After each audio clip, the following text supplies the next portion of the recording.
صرف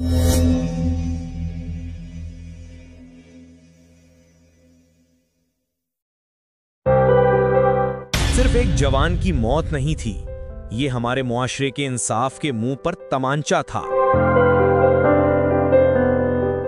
جب قانون کے محافظ ہی قاتل بن جائیں تو عوام کہاں جائیں؟ یہ قتل نہیں، یہ اعلان تھا کہ پشتون نوجوان کا خون ارزاں ہے۔ نقیب اللہ محسود کو دہشت گرد کہنے والے دراصل خود سب سے بڑے دہشت کے سوداگر تھے۔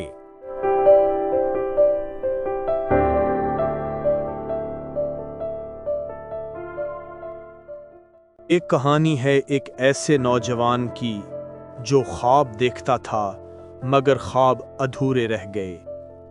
یہ کہانی ہے نقیب اللہ محسود کی، ایک ایسا نام جو ظلم کے خلاف احتجاج اور انصاف کی پکار بن گیا۔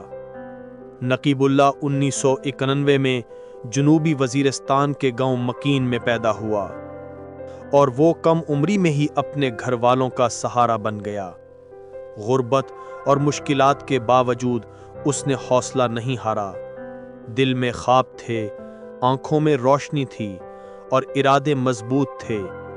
اپنے بہتر مستقبل کے لیے وہ کراچی آیا۔ یہاں اس نے کپڑوں کی دکان کھولی اور دن رات محنت کرنے لگا۔ لیکن نقیب صرف ایک دکاندار نہیں تھا، وہ خوابوں کا مسافر بھی تھا۔ اس کا شوق ماڈلنگ تھا، وہ تصویریں کھنچواتا، سوشل میڈیا پر اپنی تصویریں شیئر کرتا۔ اس کا خواب تھا کہ ایک دن ماڈلنگ کی دنیا میں پہچانا جائے۔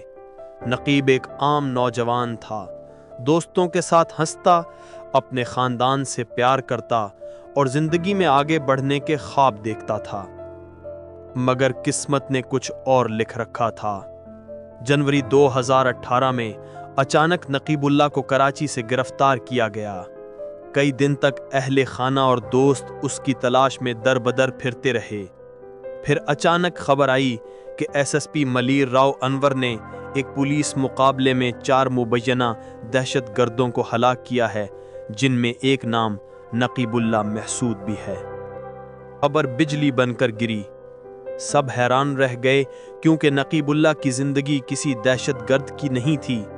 وہ تو ایک عام نوجوان تھا جو کپڑے بیچتا تھا، تصویریں کھنچواتا تھا اور اپنے مستقبل کے خواب سنوارتا تھا۔ اس پر لگایا گیا الزام بے بنیاد اور جھوٹا تھا۔ جلد ہی حقیقت سامنے آنے لگی۔ میڈیا، سوشل میڈیا اور تحقیقاتی رپورٹس نے واضح کیا کہ یہ پولیس مقابلہ جعلی تھا۔ نقیب اللہ بے گناہ مارا گیا۔ اس کی مسکراہٹ، اس کے خواب، اس کے خاندان کی دعائیں سب ایک لمحے میں ختم کر دی گئیں۔ نقیب اللہ کی شہادت نے پورے پاکستان کو جھنجھوڑ دیا۔ ہزاروں لوگ سڑکوں پر نکل آئے۔ سوشل میڈیا پر #جسٹس فار نقیب ٹرینڈ کرنے لگا۔ اسلام آباد کے ڈی چوک میں بڑا دھرنا دیا گیا، جہاں ہر طرف ایک ہی آواز تھی، نقیب اللہ کو انصاف دو۔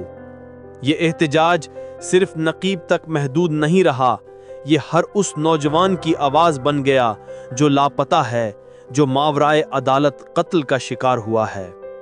یہی وہ لمحہ تھا جب پشتون تحفظ موومنٹ وجود میں آئی۔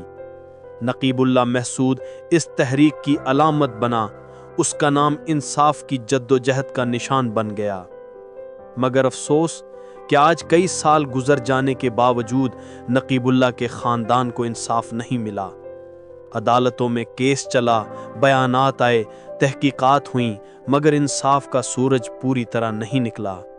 یہ درد صرف نقیب کے گھر کا نہیں، بلکہ ہر اس ماں کا ہے جس کا بیٹا لاپتہ ہے، ہر اس بہن کا ہے جس کا بھائی واپس نہیں آیا۔ نقیب اللہ کی یاد آج بھی زندہ ہے۔ دوست اس کی تصویریں دیکھ کر روتے ہیں، خاندان اس کی مسکراہٹ کو یاد کرتا ہے، اور قوم اسے ایک شہید کی طرح یاد کرتی ہے۔ نقیب کے خواب ادھورے رہ گئے، مگر اس کے لہو نے ظلم کے خلاف ایک نئی تحریک کو جنم دیا۔ نقیب اللہ محسود صرف ایک نام نہیں، وہ ایک سوال ہے، ایک سوال جو ہم سب سے بار بار پوچھتا ہے کہ کب تک بے گناہ نوجوانوں کو یوں مارا جاتا رہے گا، کب تک ماں باپ اپنی لاشیں اٹھاتے رہیں گے، کب تک انصاف خواب ہی رہے گا۔ نقیب کی کہانی ہمیں رلا دیتی ہے لیکن ساتھ ہی جگاتی بھی ہے۔